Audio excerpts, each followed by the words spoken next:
You're listening to the Legal Talk Network.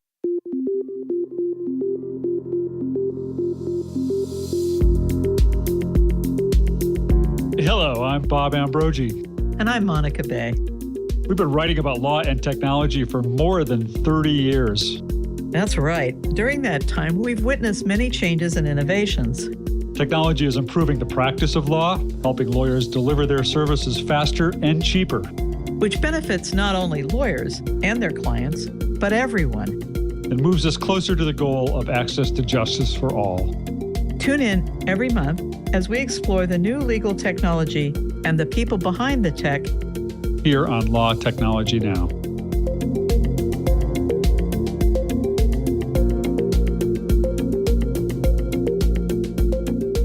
Welcome to Law Technology Now. I'm Monica Bay. Support for this podcast and the following message comes from Thomson Reuters Westlaw Edge. Our guest today is Christy Burke. Christy and I have known each other for many, many, many years. Let's start by having you talk to us about how you grew up with a tech family and why and how you decided to create your own company. Thanks, Monica. It's great to be here with you. I think I was always destined to have my own business, actually. Even when I was a kid, I did babysitting, I did dog walking. In my 20s, I incorporated a company called CKB Dynamics, which was a catering company. I did parties and showers and everything. So I always wanted to make my own money. I always wanted to have my own company. And it was kind of a natural thing because I was actually born into an entrepreneurial family.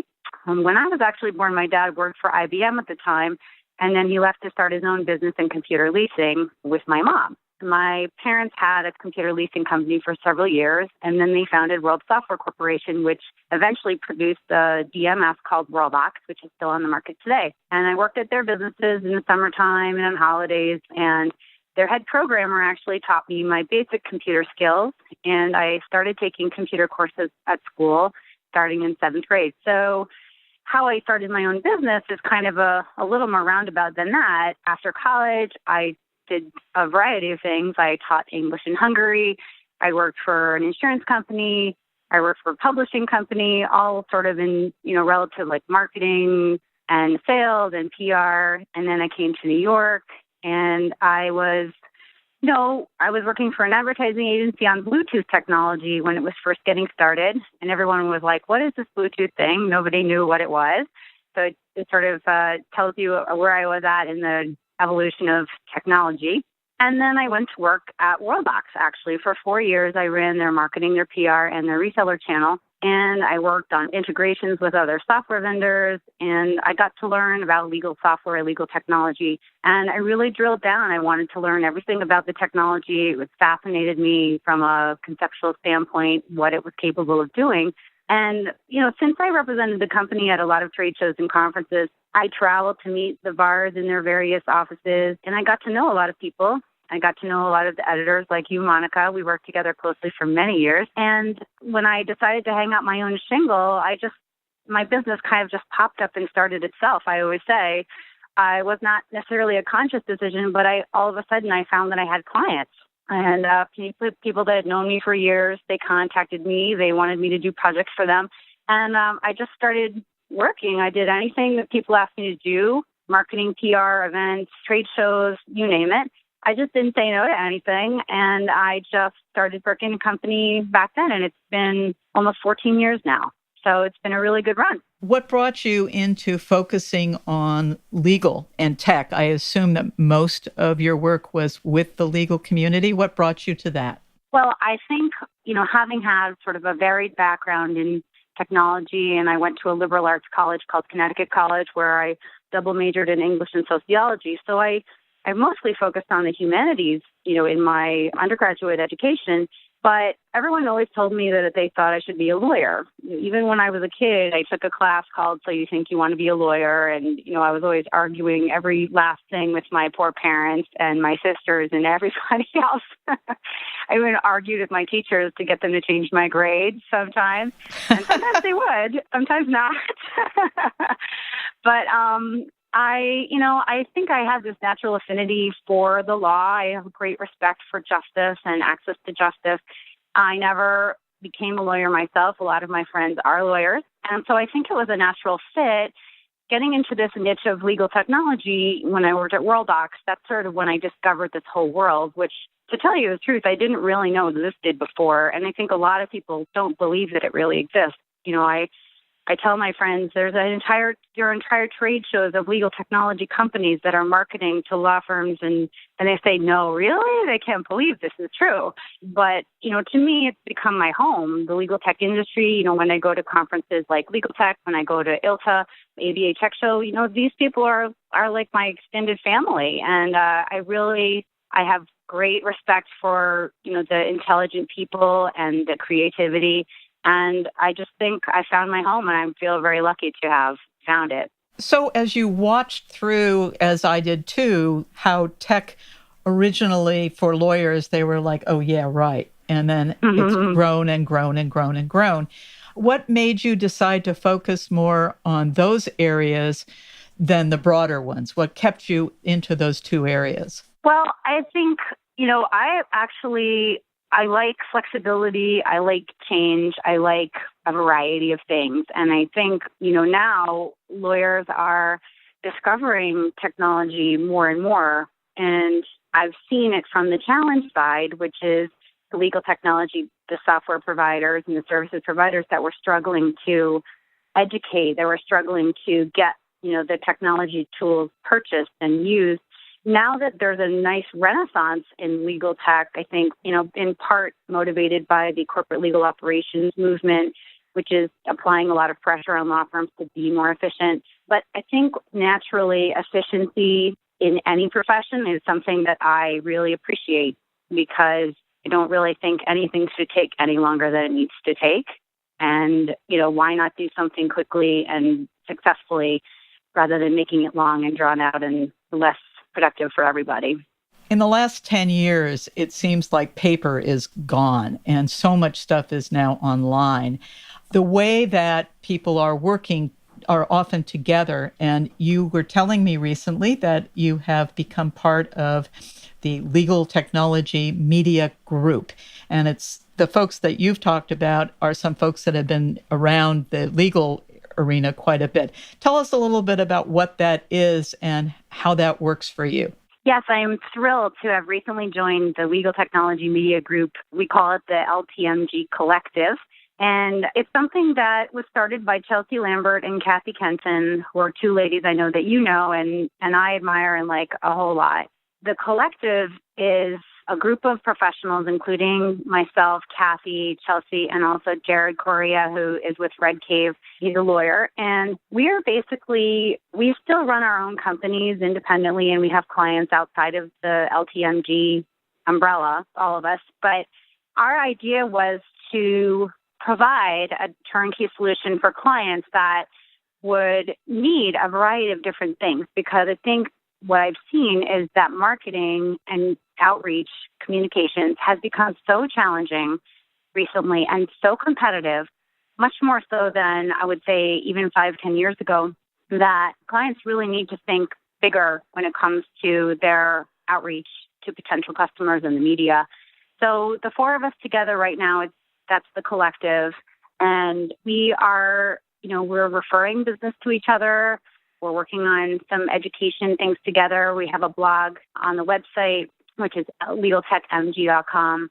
And we are really working to try to transform the experience of marketing for legal tech vendors, because we believe strongly that a one-pronged approach is not enough. Really, they need to be thinking on a number of different fronts and trying to be as out front and ubiquitous as possible. So that's kind of the background. Christy, I'm sure you and I feel the same way on some of this stuff, which is that especially big law and even the small law and some of the other folks, they just do not know how to sell their stuff. I mean, it's just amazing how they don't understand how to tell it to the people who will want them. Why is that there, and what do you do for that? Well, you're right, Monica. What I've seen is that both legal tech companies and law firms seem to expect prospective customers to know why they're great, to come out of the woodwork without a lot of effort and to just, buy the product right off the bat. And that is not going to happen in most cases. Because in my experience, there are very few bluebirds, which are unsolicited lucky breaks that come your way. Really, marketing and communications is hard work.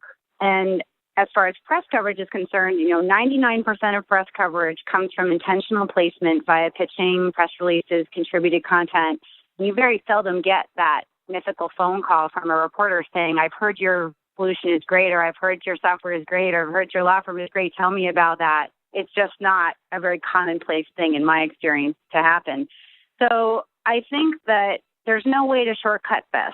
Law firms, if they want to hire the people to do this kind of work, if they want to hire their own Marcom people, that's great. If they want to use agencies, the do-it-yourself technique, especially when you have a bunch of lawyers or technologists that don't know how to market, it's really not a very productive way. And if you get a slow start, it's very hard to develop momentum, and it's very hard to develop traction and adoption of what you're doing. So really, from the beginning, I think they need to drop any entitlement that they have or any expectation that, if they build it, people will come, as the field of dreams quote goes. They have to do the work. They have to move the ball down the field. They have to get the word out there. And I'm not just talking press releases. I'm talking social media. I'm talking website. I'm talking, email marketing. There are so many different things that need to be considered. And, if you do it on the cheap and if you don't pay attention to it, you get what you pay for, which is not enough sometimes to compete with the people that are on top of it. Quickly, what would you say are the most obvious one or two mistakes that everybody makes? I think complacency is a big mistake. Like I was mentioning, sort of expecting business to come in the door. That's a disaster. I also think misrepresentation is a big mistake as well. So exaggerating what you're doing, trying to pull a fast one, trying to denigrate competitors, not good in the long run. I think they may get some short-term wins, but let's face it, this is a very sophisticated market. The buyers are very sophisticated, particularly in legal tech. If you try to sell via smoke and mirrors and the product bombs out, then nobody's happy. So I think honesty is a very good policy. Excellent. Well, before we go on, we want to take a quick break and hear a message from our sponsor. Thomson Reuters Westlaw Edge is the most intelligent legal research platform ever. Powered by state-of-the-art artificial intelligence, Westlaw Edge delivers the fastest answers and the most valuable insights, providing you with a clear, strategic advantage. The advanced features on Westlaw Edge allow legal professionals to practice with a greater degree of certainty and confidence never before available. Visit westlawedge.com to learn more. And we are back. How does your work change over the last 20 years? And what do you predict in 2020? The media has changed completely in the last 20 years. I was thinking back, and I remembered a publication called Law Office Computing, which went defunct several years ago. You've gone along with many other legal tech titles. There were a lot more publications that were covering the industry for a while there, and the landscape has changed. So it's really nearly impossible to get certain kinds of stories told, like, for example, the case study, which used to be a mainstay of explaining how products were purchased and chosen and implemented. You can almost not get a case study approved by any law firm anymore. It's almost impossible to do.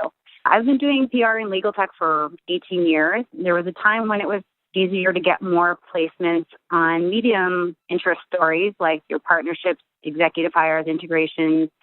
And stories have to be stronger now to qualify for press coverage. For example, a new company debuting or a new product, mergers and acquisitions, funding, or a new CEO. These are the strongest forces that will survive. So we're living in a very Darwinistic time. Social media and blogs have become just as important, if not more so, than magazines and journals. And I'll say that the good news is that publications need content. They're hungry for content and they're accepting more contributed articles. which provides an opportunity for lawyers and legal tech vendors to show their expertise and to build their brands by contributing pieces to these publications. Now, I believe this trend is going to only continue and escalate in 2020. There's going to be further trimming and consolidation of the traditional media, greater competition for press coverage, and even more of an onus on the vendor to do its own publishing and activity. That sounds really great. So here's another question. You have a wonderful young child. What surprises have you encountered?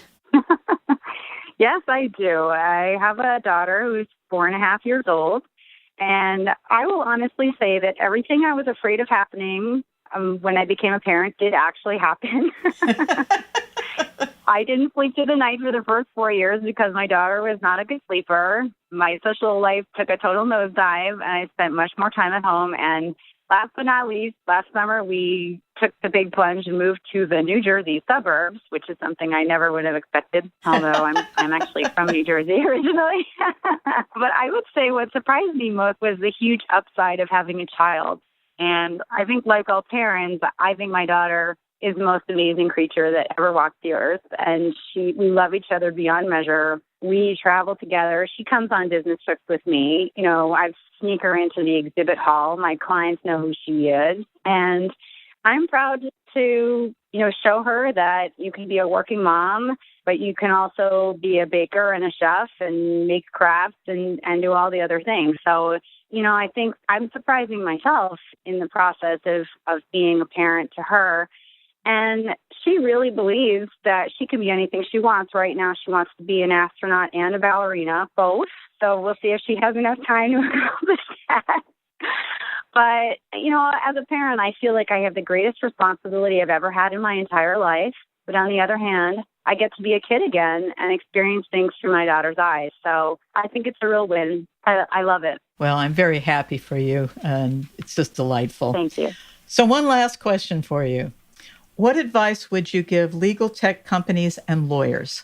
I would say know who you are, but be flexible enough to reinvent yourself, and not just once, but several times throughout your career. So when you start your business or your practice, you'll be at a certain place in your life and your expertise, but that will change, that will grow, and your business will also change and grow. And as I was just talking about with the media, conditions around you will be shifting as well. So it's not just you that's changing. I would say for legal tech companies, they need to be in it for the long haul. From my experience, it's a very long sales cycle in legal. So it can sometimes take years to make a sale, and there has to be the patience to wait that out and to keep following up and stay with it. But there also has to be a lot more outreach going on to get that funnel down to the sales. So it's really not like you approach one law firm and they become your customer. That's basic sales theory, but they have to really go all out in contacting as many ways as they can, as many people as they can in order to get the business, which I believe is out there. And that's the bright side. There's a ton of business out there, and many more law firms are getting their feet wet with technology and getting, motivated to take it on. So I think there's a lot of opportunity out there. Lawyers must invest in their own intellectual property and their greatest asset, which is themselves. I think each lawyer represents a definite value proposition that's unique. And there are potential and current clients that are going to benefit from each lawyer's particular skills and abilities and background. So the attorneys that lean in on learning technology, creating social media and online presence for themselves, and learn to differentiate themselves from other competitors, those are the ones that are going to do the best. Well, with that point, I would love to have you tell our audience, if they want to reach you, how can they do that? Certainly. Thank you, Monica. So you can visit me on the web, which is www.burke-company.com. Company, the whole word is spelled out. And on Twitter, my Twitter handle is Christy Burke PR. And I also have a LinkedIn company page and a LinkedIn profile. I'd be happy to have you as a new connection. Terrific. Well, thank you. You were absolutely wonderful. And I'm so grateful that you took the time to speak with us. Was there anything else that you wanted to say before we say goodbye? I just want to say thank you, Monica. You have been such a hero for me for so many years and a dear friend. And I think the world of you. And I really appreciate the chance to come on the show and speak with you today. Oh, I'm very pleasant. It goes right back at you too. Thank you so much. My pleasure. This has been another edition of Law Technology Now on the Legal Talk Network. If you like what you heard today, please rate us at Apple Podcasts. Join us in the next edition of Law Technology Now. I am Monica Bay, signing off. If you'd like more information about what you've heard today, please visit LegalTalkNetwork.com. Subscribe via iTunes and RSS. Find us on Twitter and Facebook, or download our free Legal Talk Network app in Google Play and iTunes. The views expressed by the participants of this program are their own and do not represent the views of, nor are they endorsed by, Legal Talk Network, its officers, directors, employees, agents, representatives, shareholders, and subsidiaries. None of the content should be considered legal advice. As always, consult a lawyer.